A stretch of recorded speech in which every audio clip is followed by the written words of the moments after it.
तुम्हाला काय वाटते कांदे असे कांदे येणं शक्य आहे का बिगर काही फवारी मारायची?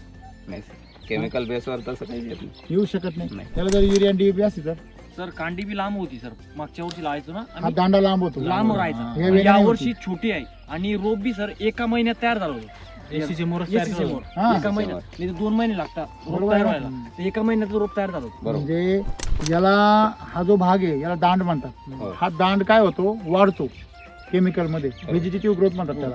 आणि नंतर तो कांदा वळायला आणि तो खाली उतरायला त्रास होतो. कधी कधी त्याच्यावर टिपाड फिरावं लागतं. टाक्या फिरवता केलो. तेच टिपाड म्हणतो आमच्याकडे त्याला, तुमच्याकडे टाक्या म्हणतात. बरोबर आहे. तर म्हणजे त्याच्यावरती काहीतरी दबाव द्यावा लागतो, मारून ती पात मारून टाकावं लागतं. बरोबर. हा. बरोबर आहे की नाही? उतरायला पाहिजे कांदा. हा, तर मग तशी काही गरज नाही. काही लोक लिओसिन मारतात, बरोबर आहे की नाही?